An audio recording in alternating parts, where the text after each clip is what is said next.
Welcome to Homework Lib. This is chapter 35, problem number 6. We have two light sources, A and B, and then we have the observer. The distance between A and B is 2.04 micrometers, and the distance from the other source to the observer is 2.04 micrometers again. Now, in part A, we're asked to calculate in what visible wavelength we would have constructive interference for this sort of alignment. And as you know, if you want constructive interference,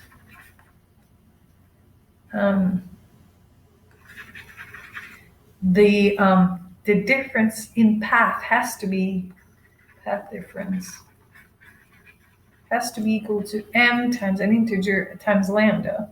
So in this case, we're the observer, so RA, let's say, and this is RB, the difference in path would be RA minus RB, that equals to m times lambda. So RA is actually 4.08 micrometers minus RB is the half of it, right? So then we have 2.04 micrometers distance, a path difference. And that, if we write it in nanometers, it's going to be in the near infrared region. So this has to be equal to n times lambda, but we're looking for the wavelengths that fall into the visible range. So for that, for example, if we take m equals 1, our lambda from this equation is going to be somewhere in the near infrared region, but we don't want that. So not invisible, right? Not in the visible range.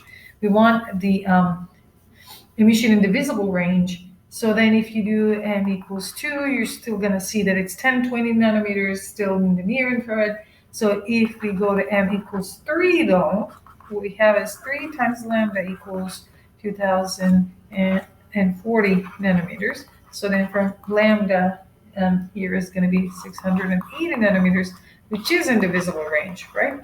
So this is one of the answers. However, we're not done yet. I mean, m could be 4, right? If m is 4 lambda is going to be equal to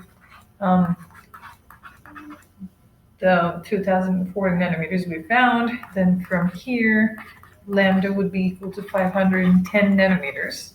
If m equals 4, still indivisible, right? If m equals 5, then using the same, 5 lambda equals to this, then our lambda would be 408 nanometers. We're still in the visible range, but I think when m equals 6, we're no longer in the visible range, we're going towards the UV, right? So then lambda is going to be 340 nanometers, which is not in the visible range. So we basically have 3, right? For m equals 3, m equals 4, and m equals 5. We have 3 lambdas that we calculated for part A. So in part B, we are asked if the path difference is kept the same, but the orientation is a little different, would it change our answer to part A? No, it wouldn't, because in the formula, remember, for the constructive interference to happen, the path difference has to be a certain value, and we're equating that value to m times lambda. In the problem, it's specified that this path difference is still the same. It's still 204 micrometers. So no, the answer to part A would not change because the path difference is the same.